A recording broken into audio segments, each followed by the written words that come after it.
I'm gonna start this off by saying I got nothing but love for Walid, so IFN or anybody else that wants to report about this video on Twitter, let's just have it right. This is not a meme video. This is not me making fun of Walid. This is none of the above. This is simply me responding to the claims that he made. But without further ado, we do have to watch this Fred interview, so let's go. Well, hello, Walid. Hi. Hi there. The kid, fair play. Props to him. You know, he won. Congratulations. But at the same time, I felt like I could have done more work, 100%. You know, I could 100%. I could have put in more effort.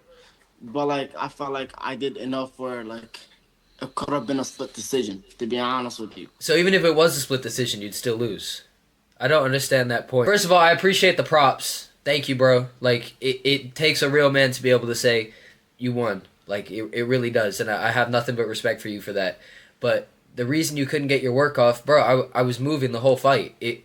I fought you exactly to my game plan. Why would I stand in the pocket and trade with you when you're the shorter man? Why would I? If it's working for me to stay on the jab, why am I not going to stay on the jab? And in the beginning of the round, like, Fox felt my power. I hit him with a body shot to the right and then to the left, and then he backed up. He knew if he came in too close or he keep getting hit like that, he would have been hurt. You know. Which is exactly why I didn't stay there. Yeah, you hit me with two body shots. You're in the pocket, the shorter man with your head on my chest. Of course I'm gonna step back. What I did was I stepped back, I L-stepped off, and I worked off my jab again.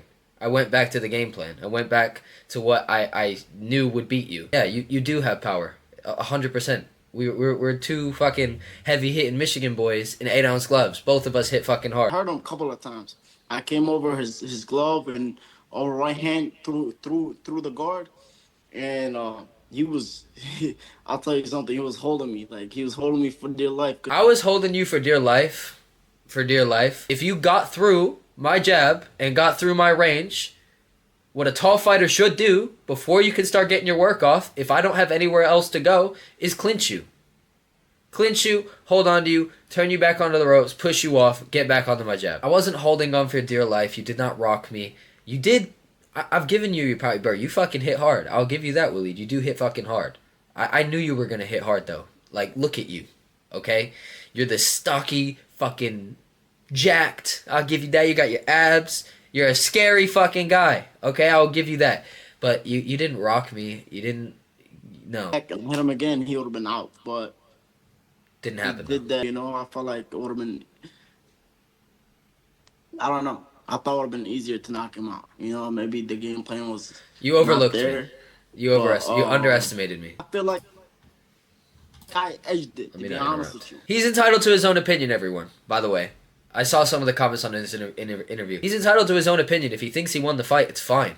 It doesn't mean he did, but he can feel that way. It doesn't matter. I've seen him say this a lot about, you know, he blocked most of them. That's really all you were doing, bro. You do have a good guard. I give him that again. Walid has a really good guard. Very tight. It's very hard to break through. That's all you were doing, is blocking the shots. You know? And at the end of the day, bro, when you watch the full fight back, if you watch the whole fight back, which I do a lot, I am my own biggest critic. You know what I mean? The Evil Hero fight was 45 seconds. I watched that the entire way home on a 7-hour flight back to the UK from Nashville. Like, I watched that for that long. I'm weird like that. And I watched it because I wasn't impressed with my performance. I watched our fight back, trying to give you every round I could. Bro, I was landing good shots. I was getting my work off. See where the referees or the judges would give it to him because he was more active than me. But like, we're not in the amateurs. You know, we count the punches that land. We count the punches that, you know, that are effective and shit like that. But if we're counting the punches that are effective, I'd like you to find me a punch that was more effective than this. With serious pop to those punches. Oh! Very good right! And an exchange where you dominated me more than this. Once again, Walid Sharks just seemingly a step behind as he finds himself trying to cover up again. Box is just unloading. Walid has to return. Again, I'm not here to make a meme or a joke, but I'm allowed to, if he's allowed to do this, I'm allowed to respond. And I'm not disrespecting. Like I said, I want nothing more than to be boys with Walid again. Retired at this young age when I just started my career. You know Bro. what I'm saying? But if that's what it comes to, you know, is what it is. What? This is a funny thing about our scene, bro. 2 years ago, Walid Sharks was the future.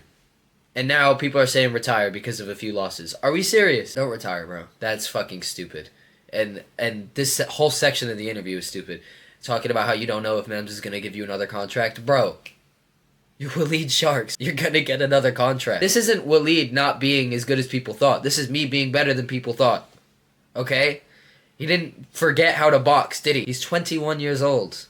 He's not on the slide. And he was hugging me for dear life. I think second or first round, I was looking at the referee. I'm like, yo, like tell him something, cause like he's just holding on to me. You know what I'm saying? And he just gave him one warning, and after that warning, he didn't. That is not how that went down at all. You don't even have to be one of us in the fight to see what was happening.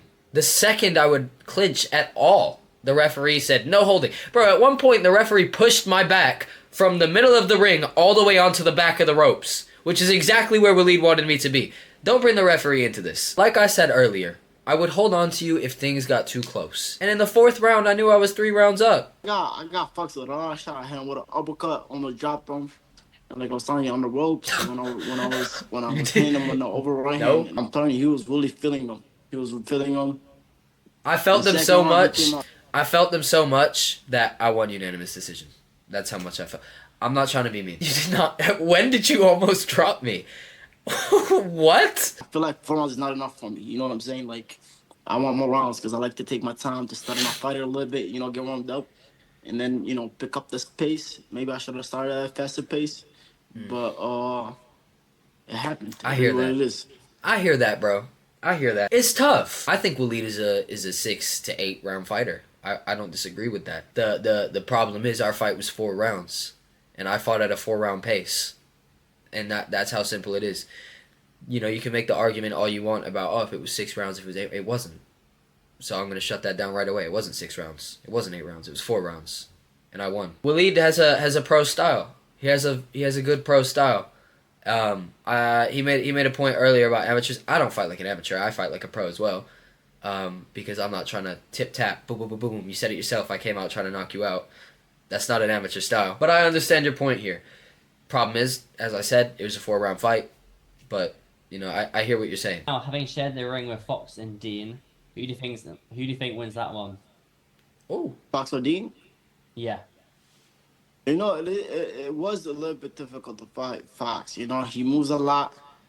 He got a long reach and shit. So Dean would definitely have trouble fighting Fox if he doesn't know how to deal with the bigger guy. You know what I'm saying? And Fox is a bigger dude as weight, physically, you know, everything. He's just bigger. And Dean is even smaller than I am. You know, so I would probably give it a Fox. Not gonna lie. Yeah, I'm not gonna disagree on that point. That might be the first point in this interview I don't disagree with. I want someone easy, bro. You know, bro. Like all my fights been hard as fuck. All of, like That's man's true. giving me fucking Dean back to back. He's giving me the rookie of the year. He never give me one easy fight beside APAC. I give him that. I'll give him that. He had a tough career so far, bro. He's had some tough fights.